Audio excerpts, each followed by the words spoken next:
বিধ্বংসী ঝড়ে লন্ডভন্ড তুফানগঞ্জ মহকুমার নাককাটি গাছ গ্রাম পঞ্চায়েত এলাকার বিস্তীর্ণ এলাকা। বুধবার গভীর রাতে বিধ্বংসী ঝড়ে ঘরের নিচে চাপা পড়ে আহত হন বেশ কয়েকজন। তারা বর্তমানে তুফানগঞ্জ মহকুমা হাসপাতালে চিকিৎসাধীন। গাছ ও ইলেকট্রিক পোল রাস্তার উপর উপড়ে পড়ে তুফানগঞ্জ বালাভূত রাজ্য সড়ক অবরুদ্ধ। নাককাটি গাছ গ্রাম পঞ্চায়েত এলাকায় ঝড়ে প্রচুর বাড়ির ক্ষয়ক্ষতি হয়েছে বলে জানা গিয়েছে। Bureau report news UNI.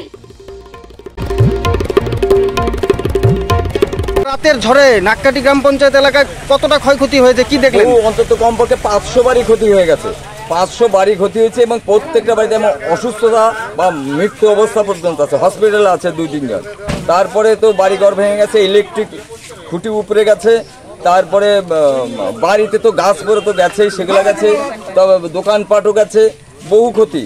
সে ক্ষতির পরিমাণটা ঠিক বলতে পারবো না ঠিকই, কিন্তু 500-700 বাড়িতে গেছে, এর মধ্যে কোনো কথা নেই, তারও বেশি হতে হয়েছে।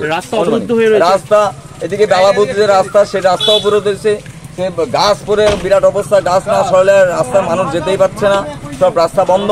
এদিকে আবার দোকানপাট আছে, তারপরে ইলেকট্রিক খুঁটি, এখানে যে লাইটিং সোলার লাইট ছিল সে সমস্ত কিছু উপরে গেছে। এগুলো সব মানুষের খুব অসুবিধা, এখানে যাতায়াতের কোনো ব্যবস্থাই নেই। যানবাহন ব্যাহত, যানবাহন তো চলাচলই করতে পারছে না, যানবাহন মানুষজনদের যাতায়াত করবে, বাজারঘাট করবে, সমস্ত কিছু বন্ধ হয়ে গেছে। এখানে প্রশাসনের আধিকারিকরা কেউ আসছিল? প্রশাসনের আধিকারিকরা এই পর্যন্ত এসে পৌঁছায় নাই।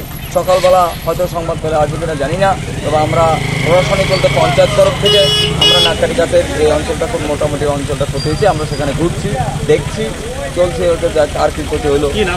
আমার নাম রতন কুমার বসাক। কি দায়িত্বে আছেন? দায়িত্বে আমি নাককাটি গাছ গ্রাম পঞ্চায়েতের বিরোধী দলের নেতৃত্বে আছে, আমার বিরোধী দলের নেতা।